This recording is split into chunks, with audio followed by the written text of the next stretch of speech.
If there's anything Serbs and Albanians can agree on when it comes to Kosovo, it's certainly not a shared vision of history.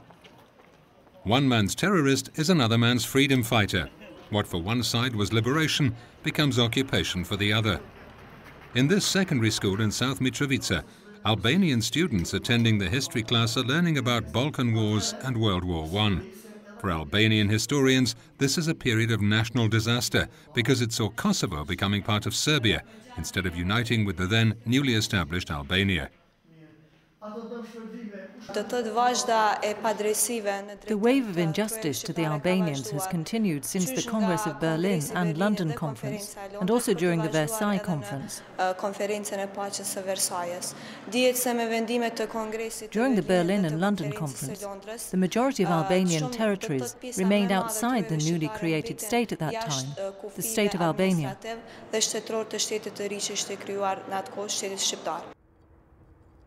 For Serbs, the Balkan Wars mean the liberation of Kosovo after centuries of Ottoman rule. In the Albanian version, Ottoman occupation was just replaced by the Serbian one, which lasted until the recent war. After the conflict in 1999, the KLA and its leaders were seen as liberators by Albanians. But will these fighters ever be mentioned in textbooks used in Serbian schools in Kosovo?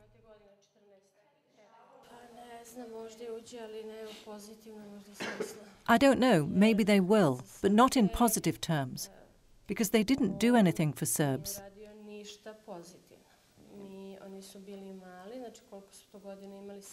They were kids, they were 6 years old back in 1999, and we know this thing was in the works much earlier. Nothing positive for us Serbs.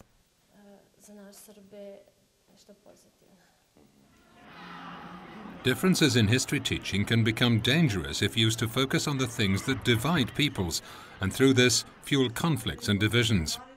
A group of history professors from 11 Southeast European states, from Slovenia to Cyprus, has been brought together by the Center for Democracy and Reconciliation from Thessaloniki to offer a many-sided look at the history of the Balkans. This initiative, the Joint History Project, has compiled primary documents from all of the countries involved in order to allow teachers and pupils to look at the past from many different points of view. Series editor historian Kristina Kuluri presented these complementary workbooks to her colleagues in Kosovo. The aim of the Joint History Project was to revise history teaching in different countries, not replacing national histories, but offering to teachers alternative educational materials for their teaching, so that different Balkan peoples will understand each other, will understand that they have some common historical experiences, but also these books are going to help people to understand conflicts.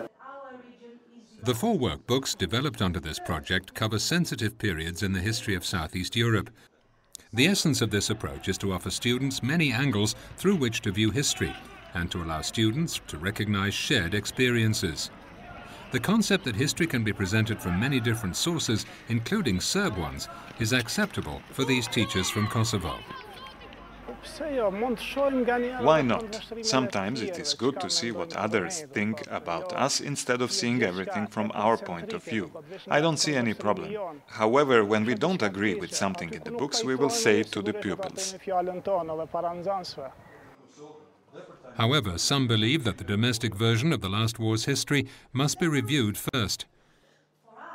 The whole world knows what happened during 1998-99 war, and now we need to put it in the books. The pupils ask teachers who killed my parents. They have no opportunity to learn that from the books.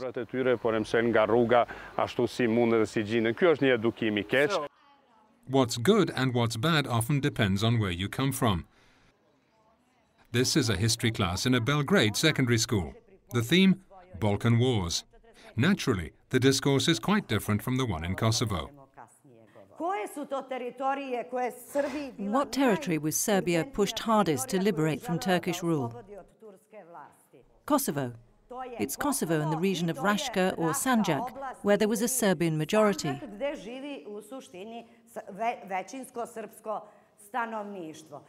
Interpretations of the Balkan Wars period diverge the most sharply. This teacher uses complementary workbooks and takes the example of the Battle of the city of Edirne.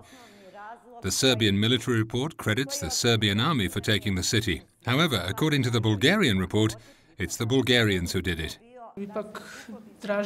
I still like the Serbian version more. I believe that we should feel a certain dose of national pride and that we should pay respect to our ancestors who tried to provide a future for us.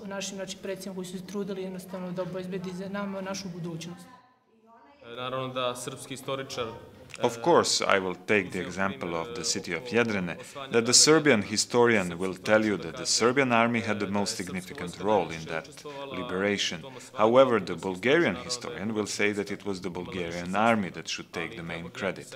We should try to be neutral and objective in examining the event. Another example is the population figures given in the early 20th century for the broad region of what was then called Macedonia. Serbian figures show Serbian majorities, Bulgarian figures, Bulgarian majorities, Greek figures, Greek majorities. Professor Dubravka Stojanovic, one of the editors of the workbooks, says the project is a response to mainstream national textbooks which always present their own nation as the victim of surrounding peoples or as nations who've never done any harm to others. These images seen in the earliest childhood may be very dangerous in situations of conflict, because at the time of the wars our country has waged, these images reappeared to provide a historical justification for the war. And the people on both sides of the front line believe that they are in fact repairing historical injustices in accordance with the beliefs they were fed in their childhood.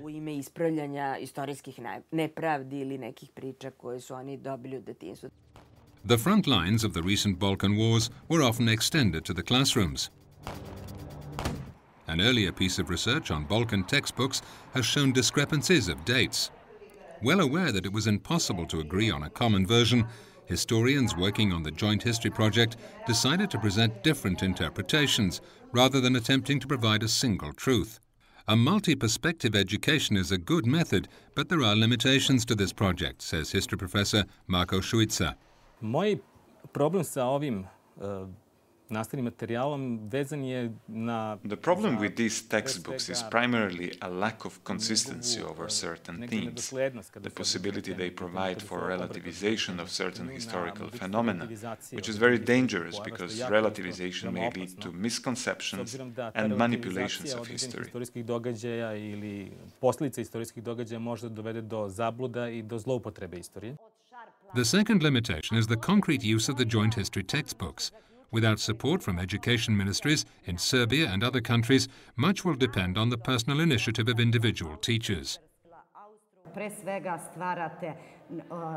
We're trying to educate people with critical views when they learn about political events. You're trying to develop critical thinking to avoid acceptance at face value of everything they see on TV and in the newspapers. In that way, you're making them think about every event in a mature way and avoid being manipulated.